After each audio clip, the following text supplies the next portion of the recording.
Assalamualaikum warahmatullahi wabarakatuh. Kami dari kelompok 12 yang beranggotakan Nuzulia Ifarani NIM terakhir 005, Maya Apridia NIM terakhir 048, dan Ali Akbar Ferdiansah NIM terakhir 160 akan menjelaskan tentang teori utilitas. Saya Nuzulia Ifarani akan menjelaskan tentang teori kepuasan konsumen.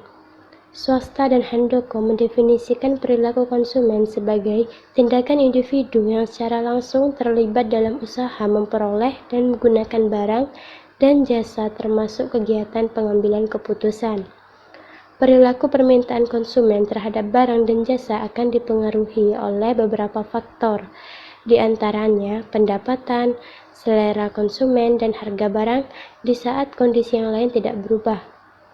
Perilaku konsumen ini didasarkan pada teori perilaku konsumen yang menjelaskan bagaimana seseorang dengan pendapatan yang diperolehnya dapat membeli berbagai barang dan jasa sehingga tercapai kepuasan tertentu sesuai dengan apa yang diharapkannya. Teori perilaku konsumen ini adalah teori mempelajari bagaimana manusia atau konsumen itu memuaskan kebutuhannya dengan pembelian penggunaan barang dan jasa. Teori perilaku konsumen menurut pendekatan teori ekonomi mikro beranggapan bahwa setiap konsumen akan berusaha memperoleh kepuasan maksimal atau maximization utility. Utility adalah kepuasan yang muncul dari konsumsi. Ini merupakan kemampuan memuaskan keinginan dari barang, jasa, dan aktivitas. Tujuan konsumen adalah memaksimalkan utilitas dengan batasan berupa pendapatan dan harga yang bersangkutan. Selanjutnya, pendekatan teori tingkah laku konsumen. Terdapat dua pendekatan terkait dengan perilaku konsumen, yaitu pendekatan kepuasan atau utility kardinal dan pendekatan kepuasan ordinal. Yang pertama, dalam pendekatan kepuasan kardinal dianggap manfaat atau kenikmatan yang diperoleh seseorang konsumen dapat dinyatakan secara kuantitatif. Nilai guna total dapat diartikan sebagai jumlah seluruh kepuasan yang diperoleh dari mengkonsumsi sejumlah barang tertentu, sedangkan nilai guna marginal berarti penambahan atau pengurangan kepuasan sebagai akibat dan pertambahan atau pengurangan penggunaan satu unit barang tertentu. Yang kedua, dalam pendekatan ordinal, daya guna suatu barang tidak perlu diukur, cukup untuk diketahui dan konsumen mampu membuat urutan tinggi rendahnya daya guna yang diperoleh dari mengkonsumsi sekelompok barang. Setiap konsumen memiliki preferensi tersendiri terhadap suatu barang yang dapat dibandingkan dengan barang lain. Assalamualaikum warahmatullahi wabarakatuh. Saya Maya Apridia NIM terakhir 048. Di sini saya akan menjelaskan mengenai pendekatan kardinal. Pendekatan kepuasan kardinal memberikan penilaian yang bersifat subjektif akan pemuasan kebutuhan dari suatu barang. Artinya tinggi rendahnya suatu barang tergantung sudut pandang subjek yang memberikan penilaian tersebut. Yang biasanya berbeda dari penilaian tersebut yaitu biasanya berbeda penilaian dengan orang lain. Penilaian ini secara subjektif dikuantifikasi oleh konsumen. Jadi pendekatan ini bertitik tolak pada anggapan bahwa kepuasan atau utility setiap konsumen dapat diukur secara kuantitatif. Pendekatan ini merupakan gabungan dari beberapa pendapat para ahli ekonomi aliran subjektif dari Austria seperti Henrik Gosen, Karl Menger, Yevon, dan Leon Walras. Menurut pendekatan ini, daya guna dapat diukur dengan satuan uang dan tinggi rendahnya nilai atau daya guna bergantung kepada subjek yang menilai. Pendekatan ini akan banyak didasari oleh suatu hukum dari tokoh terkenal yaitu hukum Gosen. Hukum Gosen 1 menyatakan bahwa jika kebutuhan seseorang dipenuhi terus-menerus maka kepuasannya akan semakin menurun. Hukum Gosen 2 menyatakan bahwa orang yang akan memenuhi berbagai kebutuhannya sampai mencapai intensitas yang sama. Intensitas yang sama itu ditunjukkan oleh rasio antara marginal utility dengan harga dari barang yang satu dengan rasio marginal utility dengan harga barang yang lain. Kepuasan atau utility yang diperoleh dari mengkonsumsi suatu barang akan mempengaruhi keputusan konsumen tentang berapa banyak komoditas yang akan dibeli. Makin tinggi kepuasannya atau kegunaan total yang diperoleh oleh konsumen, maka akan semakin baik. Keputusan membeli yang optimal akan menjamin kepuasan total maksimum. Untuk memahami pembelian mana yang menjamin kepuasan total maksimum, perlu dipahami terlebih dahulu suatu konsep yang erat kaitannya dengan kepuasan atau kegunaan total, yakni kepuasan atau kegunaan marginal atau marginal utility. Dalam pendekatan ini, manfaat atau kenikmatan yang diperoleh seorang konsumen dapat dinyatakan secara kuantitatif dan menggunakan titik tolak konsep utilitas. Setiap barang mempunyai utilitas karena barang tersebut mampu memberikan kepuasan kepada konsumen yang menggunakan barang tersebut. Oleh karena itu, kepuasan atau kenikmatan yang diperoleh seseorang dari mengkonsumsi barang atau jasa dinamakan nilai guna atau utility. Selanjutnya yaitu hukum utilitas marginal yang semakin menurun.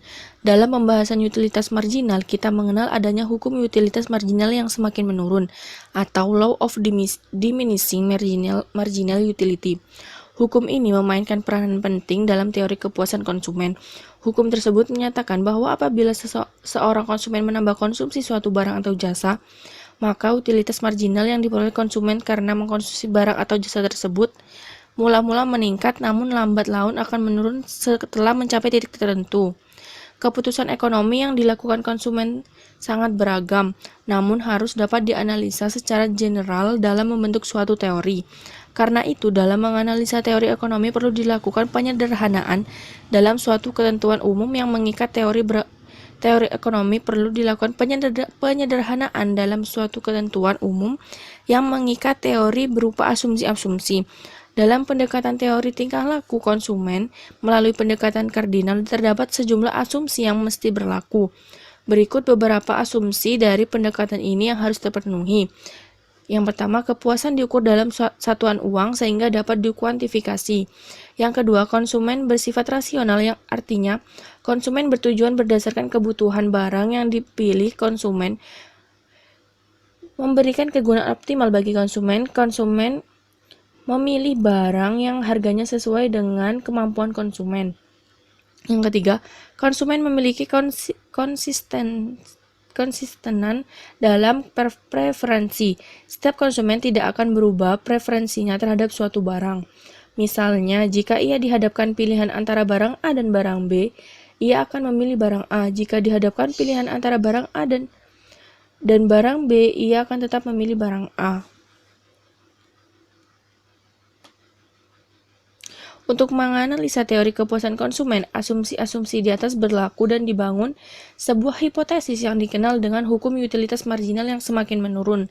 Hukum utilitas marginal yang semakin menurun yaitu tambahan kepuasan yang akan diperoleh seseorang dari mengkonsumsi satu barang akan menjadi semakin sedikit.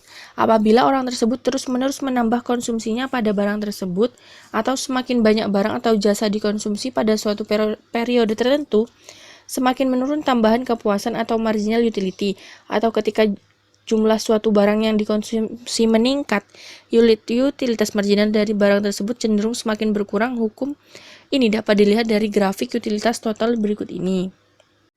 Pada tabel pertama, bisa dilihat bahwa seseorang mengkonsumsi barang terlalu banyak, sedangkan tambahan kepuasannya atau marginal utility-nya dapat dilihat pada grafik yang kedua, yaitu semakin menurun. Terlihat dari grafik di atas bahwa semakin banyak barang atau jasa dikonsumsi pada suatu periode tertentu, semakin menurun tambahan kepuasan atau marginal utility-nya.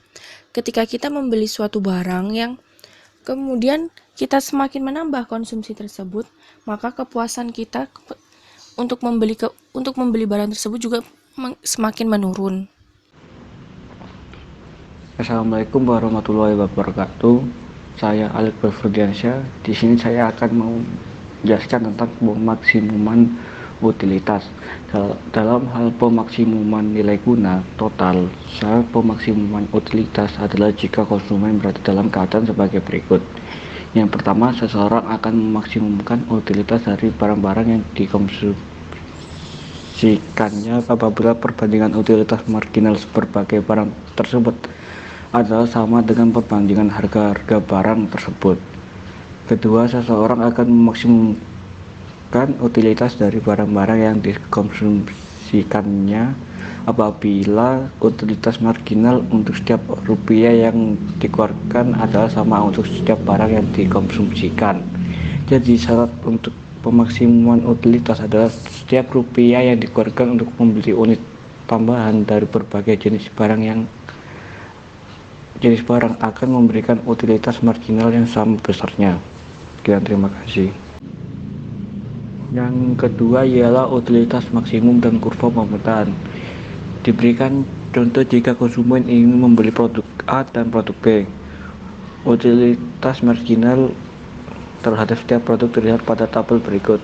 Bisa dilihat tabelnya di PPT. Dari tabel konsumen tersebut dapat mencapai kepuasan maksimal ketika MUA sama dengan MUP, yaitu marginal utility kedua barang adalah 8, di mana produk yang dibeli adalah 2 unit produk A dan 4 unit produk B. Apabila yang terjadi jika harga produk B diturunkan dari B sama dengan 2 menjadi B sama dengan 1 dapat dilihat dari tabel berikut. Tabel juga bisa dilihat di PPT ya. Dari tabel tersebut, konsumen tersebut dapat mencapai kepuasan maksimal ketika MUA sama dengan MUP, yaitu saat marginal utility kedua barang adalah 6, di mana produk yang dibeli adalah 2 unit produk B dan 6 unit produk B. Lihat produk B ketika harga produk B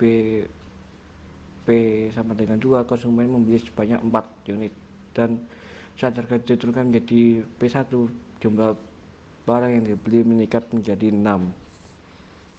Sekian, terima kasih.